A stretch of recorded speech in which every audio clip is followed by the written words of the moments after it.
السلام عليكم ورحمة الله وبركاته. ازيكم يا حبايبي؟ عاملين ايه؟ رب تكونوا بخير، تكونوا بخير صحة وأحسن خير. يلا كده سلم الله، صلوا على الحبيب المصطفى، اللهم صل وسلم وبارك عليك يا حبيبي يا رسول الله. طبعا البيت النظيف بيبان من عتبته يا حبايبي، فأنا بحب أغسل العتبة بتاعت بيتنا كده كل يوم. هجيب الفرشة وأنزل عليها ايه كده نظيف.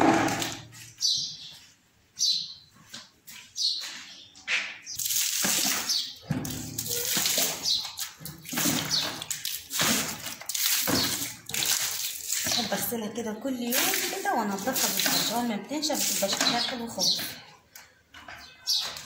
بنعمل كده الارضيه دي بس كده خفيف كده خالص وتتهوى بس عشان ايه الهواء.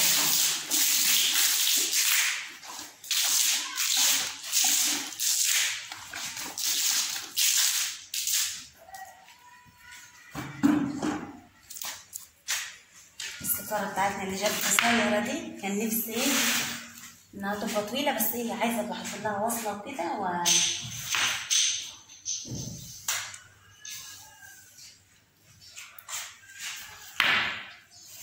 يلا بقى نحط له اللايك الحلو اللي بيفرحني كده وكومنت حلو فيا. ربنا يخليكم ليا يا رب، ما تحرمش منكم ابدا.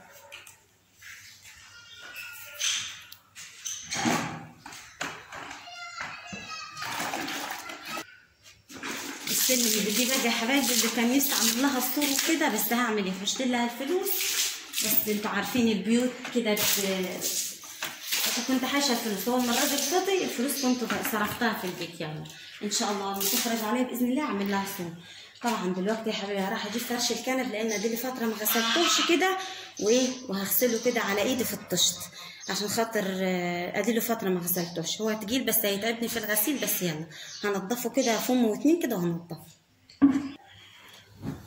طبعا يا حبايبي الفرش تقيل، بس دي لي فتره ما غسلتهمش فوسخين، فايه هروح اجيب الطشت وملاه ميه واغسلهم كده الاقيهم اول حاجه كده اطلع منهم الترابه، وبعدين ايه اعمل لهم فم كده نضيف. اجيب الطشت بتاعنا واغسله.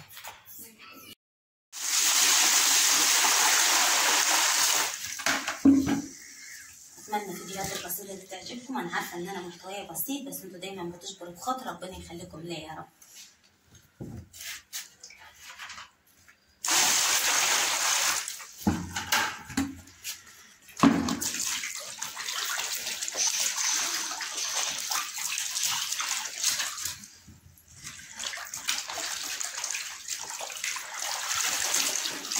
مسخين خالص مقربين ترابه، بس انا ايه يعتبر ده كده تليين. جبت الفرشه بتاعتي كده عشان بتساعدني في الغسيل.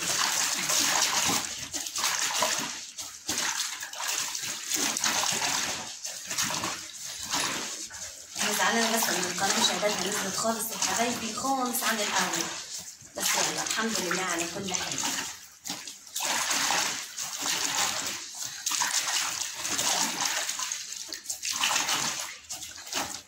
الينهم كده بشويه بريل في الاول، بعدين الفم التاني اغسلهم بالراحه.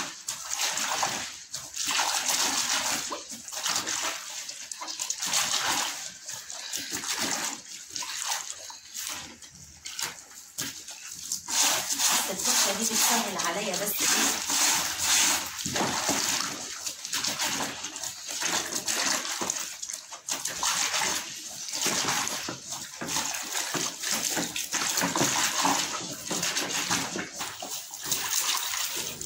طبعا يا حبايبي اغسلهم مع نفسي كده، لان هم هياخدوا وقت كده على الغسيل على الحاجة. فانا ايه عشان وقت الفيديو كده اغسلهم كده وانضفهم كده مع نفسي. ونروح ايه ان شاء الله بعد ما نخلص غسيل كده نعمل ايه شويه مكرونه كده للعيد.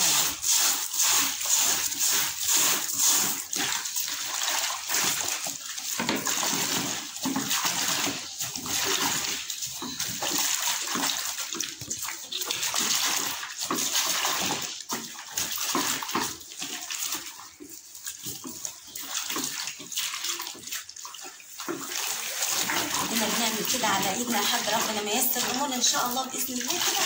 ان شاء الله حتى بجيب غسالة عادية اللي هي العادية خالص دي، في منها عادية كده يعني هي بتنظف وتبقى يعني العادية بتنظف. ان شاء الله لما ربنا ييسر الامور اجيب حتى غسالة عادية، مش لازم يعني هنا.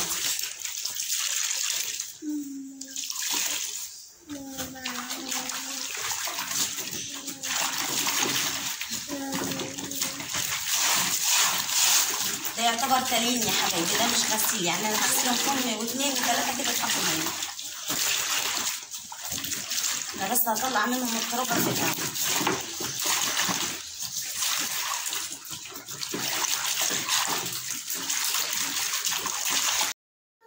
حبيب قلبي قلتلك بقى اعمل ايه شويه مكرونه للعيال كده، مكرونه سباكيتي، مكرونه من دي طبعا مكه ورانا بيحبوها وهم ايه اللي طلبوا ان انا اعملها لهم، فقلت اعمل لهم كده حوالي نص كيلو بس لان ايه قلت اجيب نص كيلو واعملها لهم. هي الميه خلاص طبعا يا حبايبي هي هتغلي، بس هكسرها ايه على 3 مرات كده عشان ايه ما تبقاش طويله خالص في الاكل اهو. والميه خلاص هتغلى، حطيت نقطه زيت عشان خاطر ايه المكرونه ما تلبقش ببعضها.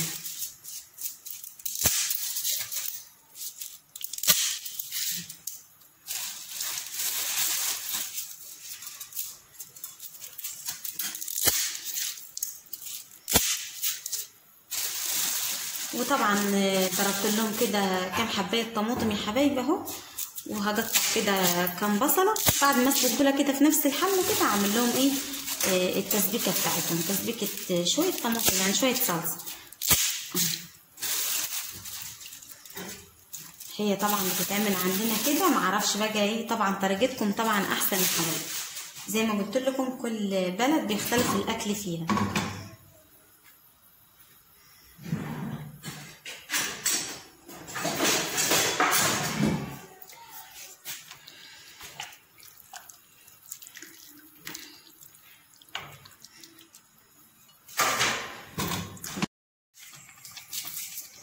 اهو يا حبايبي قطعت لها كده بصلتين صغيرين كده، البصل بيخلي طعمها حلو. المكرونه بتاعتنا اهي بصوا استوت اهي. طبعا في نفس الحله كده هسبك لها شويه نقطه الزيت اللي بحطها لها يا حبايبي بتخليها مفصل، نص كيلو ده بس. خلاص كده هصفيها، انزلها كده وهصفيها.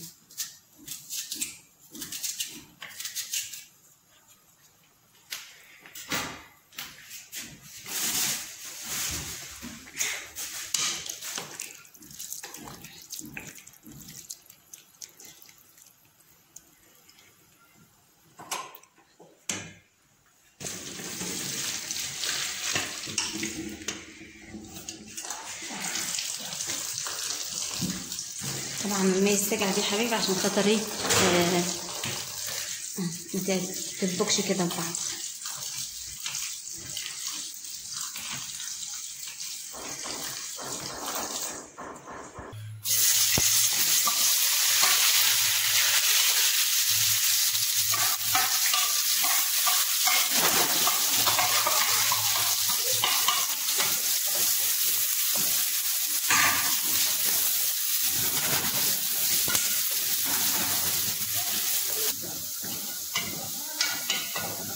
يا حبايبي البصله بتاعتنا جربت تستوي كده، وهطشها ايه بالطماطم.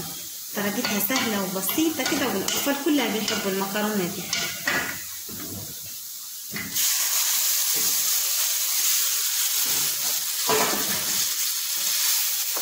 نحط لها شويه ملح كده، شويه توابل وحبه شطه كده، ونسيبها يتسبكوا كده، وبعدين ايه ننزل بالمكرونه عليها. المكرونه اهي يا حبايبي صفتها خالص مفلفله اهي بصوا.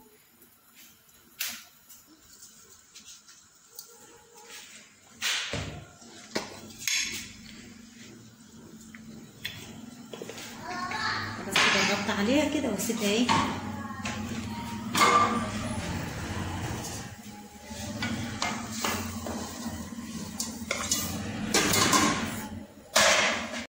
حبايبي.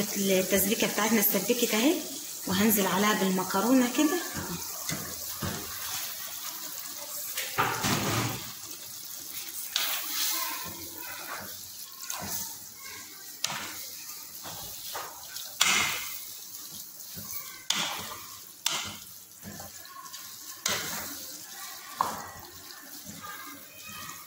هي كانت عايزة حبة طماطم كمان، الطماطمات كانوا قليلين بس ايه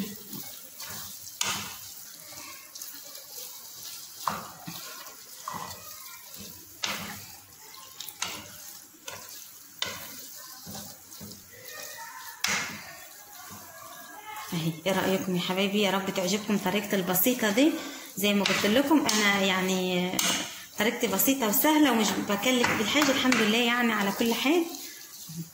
وطبعا طريقتكم احسن يا حبايبي، ربنا يخليكم ليا يا رب، ما تحرمش منكم ابدا. بس كده احط بقى ايه المكة ورانا ياكلوا وهي سخنة كده حلو.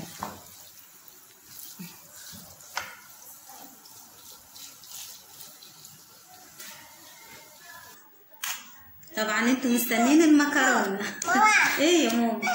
حاضر يا عم، يلا كلها. اوعى القطه بتاعتك هتاكل في معاكي في الاكل يا مكه. القطه بتاعتك يعني. يلا كلوا بالهنا والشفا،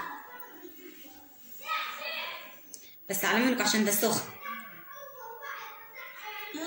كل يا مكه كل.